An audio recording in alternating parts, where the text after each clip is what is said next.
Charlie Morris worked at one of the refineries that made Houston, Houston. He was an old hand at wearing hard hats, checking steaming valves, and handling shutdowns. It was dangerous work. There were so many things that could go wrong. Then one day, they did. But it had nothing to do with his job. He never imagined that someday he would be standing in front of 100 co-workers, mainly men, and telling his story of finding a lump in his breast and what it took to finally become a cancer survivor. Let's talk about your breast. A different kind of podcast presented to you by The Rose, a breast center of excellence and a Texas treasure. You're going to hear frank discussions about tough topics, and you're going to learn why knowing about your breast could save your life. Join us as we hear another story and we answer those tough questions that you may have.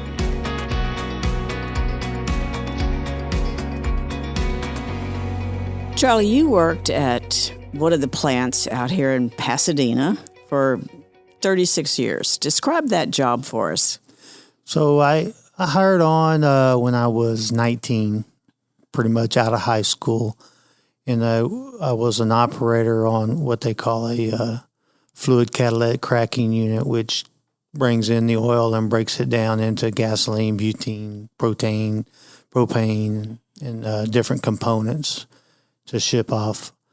And being an operator, you wear your fire retardant materials, your hard hats, you're out there, you're doing day-to-day process work, you're there for emergencies. Sometimes you're there 24, 36 hours at a time if there's a major emergency, just on and off. And through the 36 years, I progressed up, became an actual inside control operator where I actually ran the unit. I controlled the temperatures, controlled the pressures and settings and the product qualities and things like that.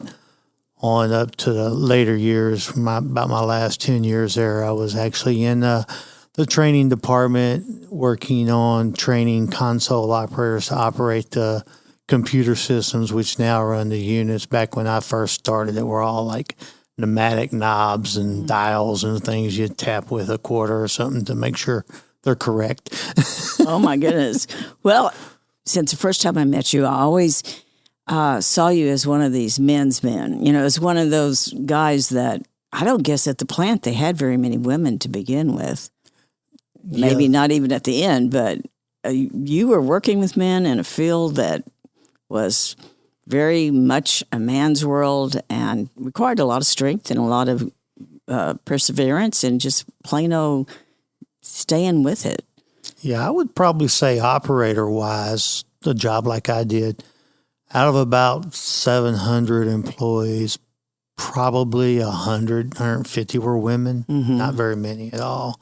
There was a woman when I hired on our unit. So, I've worked with, there's always been a woman on our unit, one at a time. They didn't get very many. Yeah. So we're going to fast forward to when you were diagnosed with breast cancer. Here you're in a male world, any way you look at it. And how did you find your breast cancer? Well, strange story. I was in the shower, just showering, rinsing off. And when I rubbed across my left breast, I felt something. So I went back and checked it again, and I felt it again, like a little bump or something, just on the lower left of my areola. And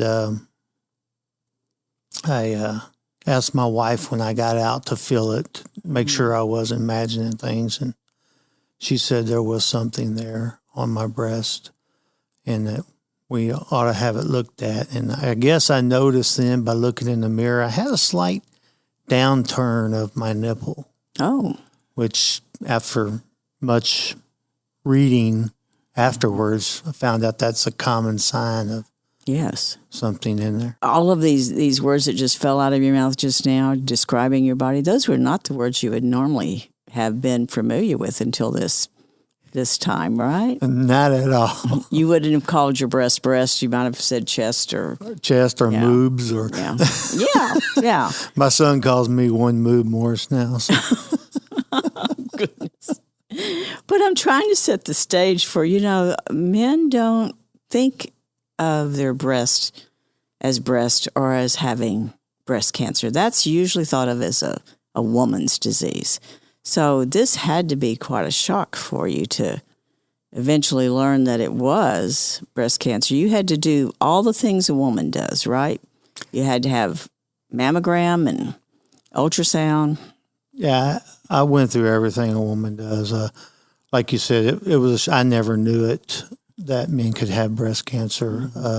When I found the lump, of course, I just went to my family doctor. It's no big deal. It's probably nothing because I've had lipomas on other parts of my body, which are nothing. And that's what he said. Oh, it's probably a lipoma, and sent me for an ultrasound. But I didn't. Just something about my body, I didn't feel comfortable. Just something in me, I didn't feel comfortable. So I called Dr. Malillo because she's dealt with my mother-in-law and my wife. And so I knew her because I always took them to their appointments. Yeah. And she checked me and said, yeah, we need to have you go through the system of a mammogram and an ultrasound. And I was scared to death of a mammogram because I've heard my wife's story sometimes, but it wasn't near as bad as I thought it was. So that's one of the big surprises to most men, that they can even have a mammogram. So was it awkward, uncomfortable? Yeah, it was a little bit awkward, a little bit uncomfortable. Being a extra handsome sized person like I am, I've always been a little bit more endowed there. So it's probably a little easier for him than a man that may not have a lot of tissue up in that area. So they managed to, excuse the expression, but squeeze the heck out of me. Yes, which they had to be able to see it on the film. Yeah. So describe your time, and I'm asking these questions. I know they're a little bit personal, but these are the things that men don't think about. What was it like to be in the waiting room waiting to have your mammogram? I mean, what went through your mind, and how did all that feel? And well, sitting in the waiting room was no big deal because I sat there with my wife and my mother-in-law before, okay. So that's not a big deal. What was the funniest part was when they came out and asked for Mrs. Morrison. I stood up and they looked at me. I said, "It's Mr. Morris." Going back there, and of course, back in the earlier years, not when I went through it, my wife always talked about how women just walked around shrouded back in the hallways, So I was real apprehensive, trying to make sure I didn't make any women feel uncomfortable because I didn't want to make women feel uncomfortable with me being there. And that's a good point. I hadn't thought of that. So what was the most difficult thing that you had to do during this whole process? Was it the assimilation of, you have breast cancer, or was it the testing, or the facing up to it, the oncology part? I think the most difficult part that I had was probably more of facing up to it and then getting over the initial fear and shock and then getting on with, I'm going to be okay. I'm in good hands. I'm going to be taken care of. And then going through all my chemotherapy during COVID. Right. Because it was right at the height. I started chemotherapy on January 9th of 2020. So right at the beginning of COVID. When I was looking at your information and saw that, I went, someone else who had to deal with that so alone, not having your spouse there or anyone to support you in the room as you're talking to the doctors. And of course, you have so many doctors, it seems like one after the other, when you're doing all that and you're trying to remember everything they're telling you, which is impossible. It was difficult. My wife got to go through the first 2 rounds of at that time, or I think it's called AC, but it's most commonly known as the Red Devil chemo, the most powerful one. And she got to go in with me on the first 2 rounds, and then they stopped any visitors from coming in as well. And even all the way up through the end, of ringing the bell, they wouldn't let her come in, but I fooled them. You fooled him? Yeah, I said that I couldn't walk hardly and I needed a wheelchair, and she had to wheel me up, so she wheeled me up. Oh, Charlie. And then I walked out. Oh, no. Goodness. But, she wanted to be there for the ringing of the bell. Of course. Now, I've had several other thoughts. You didn't have anybody in your family that had breast cancer, did you? I've had some aunts on my dad's side. Oh, okay. And an aunt on my mother's side that's had breast cancer. Okay. So. And you did the genetic testing? Yes, ma'am. I did the genetic testing, and talking to the genetic people, it was all about mutations and things like that. But I came back perfectly normal. There were no mutations, which is common in a lot of men, because if they have a mutated BRCA gene, then they're more apt to get breast cancer. Right. But there was none in mine, so it was just, who knows? Who knows? But I know you struggled with that question of, well, why, if I have no genetic issues going on, why did I have this? That was kind of puzzling, I'm sure, at the time. Well, yeah, and things still go through my mind, because 36 years in the plant, worked around a lot of carcinogens and things like that. So, oh yeah, you just never know. And from where I sit, I hear that often in different people. They want to know a reason for this. And, the thing I've learned, and remember, I'm not a physician, but the thing I've learned is breast cancer just happens. You didn't bring it on. Nothing you did could cause it. It just happens. And it's such an insidious disease that it's very, very scary. Now, in men, this kind of cancer can be very deadly. And I'm sure in your research you discovered that. Yeah, I have discovered quite a few groups online and stuff on Facebook, and reading their stories that they find it in a later stage. Mm-hmm. And yes, it can be deadly. There's, I read of deaths all the time from it. I feel myself was fortunate. I found it real early. Right. Just and you paid attention. Stage 2, right? Yes. I mean, and it's something like 25% of all the men who develop breast cancer will not make it to that 5th year. And you're almost there. I was thinking, almost there, yes. Yeah. But yours was found very early. But you did have to do an extra amount of chemotherapy. It seems like your chemotherapy was very intense.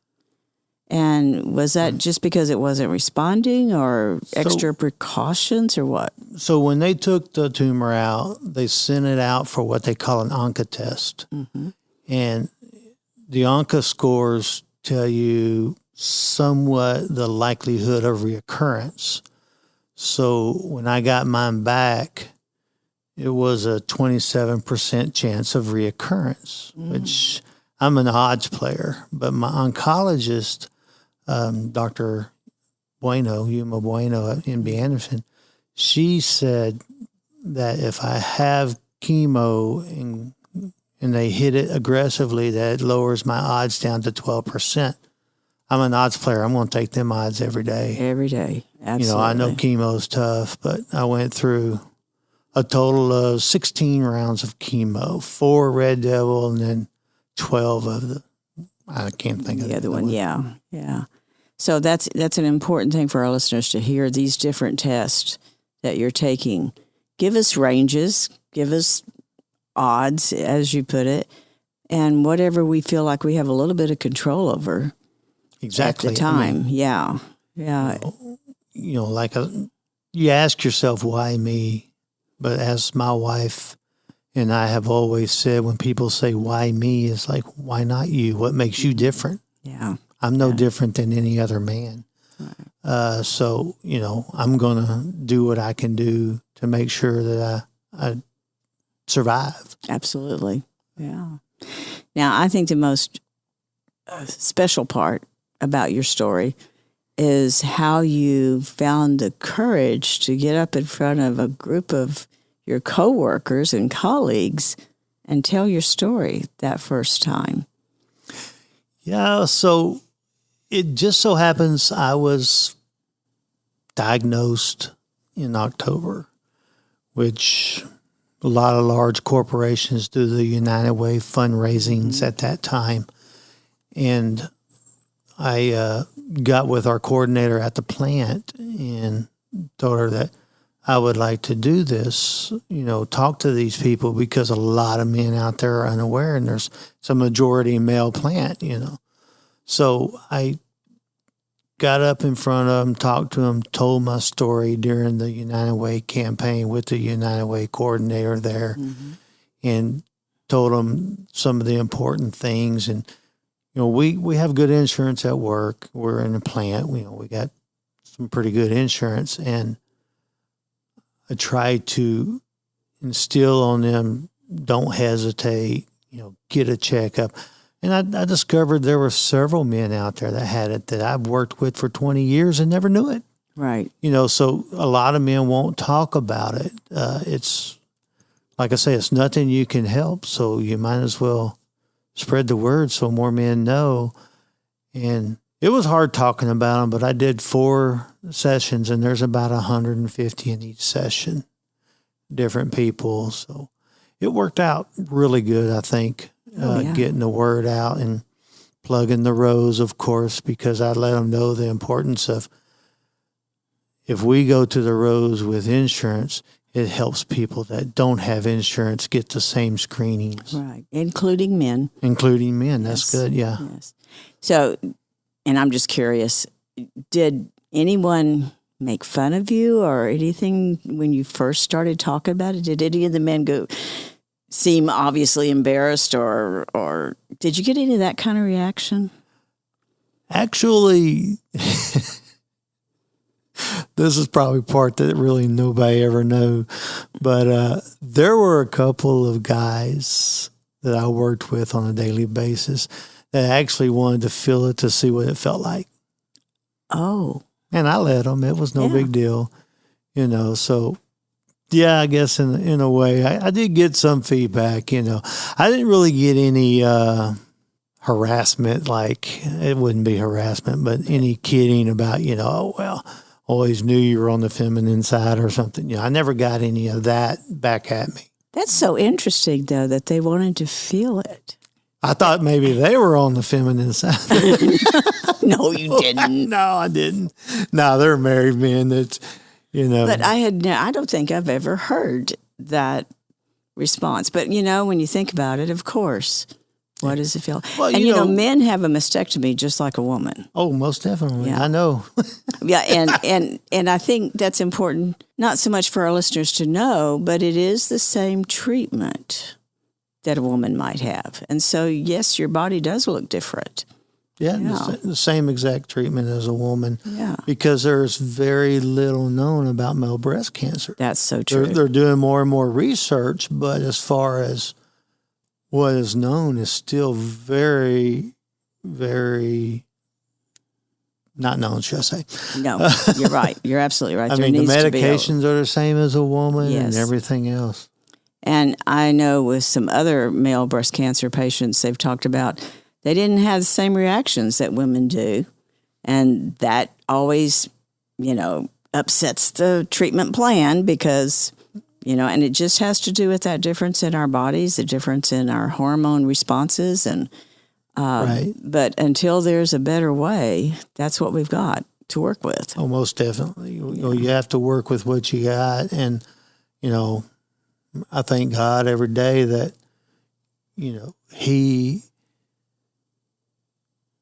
God made, to me, God made everything. And he gave me the mindset and gave everybody else in the world the mind to make their decisions, to seek that education of the ones that are providing all this help for us and stuff. And, it's just really great to go on that path. It's all God's will, I guess. Right. And you spoke a little bit about the different groups you saw online that, a lot of this day and age, there are so many more male breast cancer resource groups than there used to be even 5 years ago. So that was a help for you. I mean, you didn't have any problem going to look for them, engaging with other men on this. I didn't have any issues at all. There's, like I say, several groups online, His Breast Cancer, Male Breast Cancer Brothers, several more. There's one called Man Up to Cancer, the Howling Place. So that's not just breast cancer. It's all men in cancer. It's a men's group where men can talk about their cancer problems with other men. But there's a lot of breast cancer people on there as well. So it really helps to talk and stuff. And my story has been published on the His Breast Cancer website, as well as published before with y'all. That's so interesting, Charlie, because men aren't known to talk with each other about such personal things. They're really not. And men need to talk just as much as women do, really. Great advice. To help get their mind at ease and to help them see what's coming and know what's coming and know how to respond to certain things. Absolutely. And that little bit of getting out of your head can really help because you worry. Exactly. There's hundreds of questions. You don't know what's going to come up next. Right. I mean, just listening in the groups, or, most of it was online typing, but reading different things, you learn questions that you might need to ask your oncologist. That's right. That's a good point. And again, we're encouraging men, if you're experiencing this or think you might have something, don't hide it under a bushel. Go and find out about it, because that's the whole key. You, from the beginning, went right in. Right in. And so many men will wait, and then that waiting can really make a difference in treatment. Yeah, I didn't hesitate. Well, like I said, my mother-in-law's had breast cancer that I helped take her to treatments and stuff. So I didn't really hesitate on wanting to find out. Now, not knowing that men can get breast cancer, when I felt something, it felt kind of weird. But, yeah, and there was a guy I worked with every day up in the control room. He came to me after this and said that he felt something. And I gave him Dr. Malillo's information. He actually came here, but his was okay. It was negative. So it is important to share your story, especially with those coworkers who may have a little trouble accepting it. But hey, it's part of what you are now charged to do. Right. Most definitely. Keeping positive and spreading your story and not letting it get you down is probably, to me, the most important key in recovery. That is so true. Staying positive, believing in what the doctor's telling you, or at least having that comfort level that what's going on is what needs to happen. And of course, you don't know that if you don't have that little bit of education about it or have that someone to talk to. Exactly. Like I always tell people, is if you don't feel comfortable with your first meeting with your doctor, there's others in Houston. We live in the greatest medical center area in the world here. That's right. So there are many others with just as much, if not more, experience. And that is such an important message, Charlie. So many people get discouraged. They don't connect with that doctor. Then they don't always follow the treatment, or they don't believe they're getting better. And like you said, that attitude can make all the difference in the world in how you recover. Most definitely. So when you introduce yourself, do you say, "Hi, I'm Charlie. I'm a breast cancer survivor"? No. I'll say, "Hi, I'm Charlie. I got one move." No, no, I'm just joking.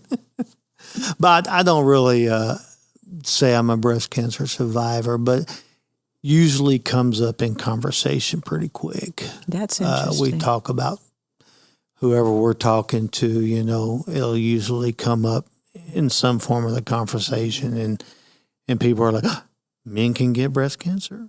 I say, "Yes, they can." I don't know if you remember, right about the time I was diagnosed, I think it was Beyonce's dad got diagnosed. Mm-hmm, yeah. Mm-hmm. So that was right at the same time I was diagnosed, which sort of helped in a way because he publicly on TV came out about it too. So, Right. Every little bit helps. Every little bit, yes. And of course, for the work you were doing and the work you were in, that's just to me such a contrast for you to be able to say that and share it with your colleagues. And, once again, you're talking about the importance of not being concerned, not being embarrassed. It is a cancer. Right. It's cancer. It's just like prostate cancer that men get, or, Right. any other cancer that anybody gets. You fight it and you go on. Charlie, what other words of wisdom would you give our listeners? Most importantly, with me going through this with COVID, I really found out my strength all came from my wife. Oh.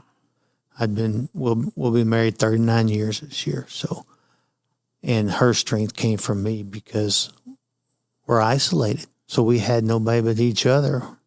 Couldn't get around groups. Had to keep my grandkids away because they're going to school and stuff. I didn't want to take chances of getting COVID. Everybody had to stay isolated. And I think the most important thing is staying positive and surround yourself with positive people. And that was the first thing I told my kids and stuff. We're not going to talk negativity. We're not going to say, what if this or what if? It's not what if. It's like when I'm cured or positive, I'm going to be cured. So keep positivity around you. If negativity does show up, tell the people, no, there's nothing negative about it. I'm going to be cured. I don't want to hear any negativity. If you can't be positive, go somewhere else. Good advice. Good advice. And your wife was able to hang on to that positive. I mean, she had to be scared and worried some of that time, or she was scared and worried. Like I say, I don't know if I'd made it without her, but there was times, but I've always been a happy-go-lucky type of person. I don't worry about. My wife's a planner. Everything has to be planned. I've never planned nothing. I'm a spontaneous person. This is it. Oh, hey, we're going to Cancun tomorrow. What? No. Things like that. So she took care of me so well that I can say I'm probably, of anybody that's had cancer that I've ever heard of going through chemo, I never got sick. She kept up on my nausea medication and everything and just kept me comfortable and took care of it. I had a lot of support from the community, or we both did. From the community, church groups made me quilts, things like that. So I think with my attitude and my, I don't know, there's another word besides jokiness, but I use jokiness, that it helped keep her on the positive side because she knows how I am, that I'm not going to let things get me down. Y'all made a good team to fight this disease. We do. We make a real good team. We're still fighting. Working for that 5 year. Looking for that 5 years. And in October, you go and have your mammogram, right? I go and have my mammogram every year in October, schedule it at the Rose. We go together. Dr. Malillo will tell you there's not very many husband and wife teams that come in together to get mammograms, but we do. Not in the same room, of course. Right. We're separate rooms, but we do go in together. Well, that's a whole new take on mammograms. This is the one time when it's a shared procedure. I love that. So it's really funny on the mammogram. Go back to the mammogram. Now that I've had a mastectomy, how they can still get a mammogram on that. I'm like, it's concave now. What are you squeezing? No, but they can. They do. They can. They're looking for that one little trace that something else might show up. That's right. And it's just amazing how advanced all of this technology has gotten. And thank goodness, yeah. It really is. We so appreciate you coming by today and sharing your story. It's a great story, Charlie. Thank you. I appreciate y'all having me. And like I say, I've always been a supporter of the Rose, and I hope more people get behind y'all and keep y'all growing and going. We love that idea. I like the new buses y'all have. Oh, I know. Our 5 coaches are wonderful. Yeah. I'm going to drive one day. Okay. Hey, we need help. I'm there. All right. Thanks again, Charlie. Thank you. So that wraps it up for today. And don't forget, we're doing an episode every single day. You're going to get your daily dose of Let's Talk About Your Breasts during the month of October. October is the month of pink, and for the Rose, a breast center of excellence, that means we'll be airing podcasts every day in October to celebrate Breast Cancer Awareness Month. We'll be sharing everything from men who have had breast cancer to what happens when you are pregnant and diagnosed with cancer. Be sure to share with family and friends because there's a little something for everyone. To find out ways to help the Rose, visit our website at therose.org. And remember, self-care is not selfish. It's essential.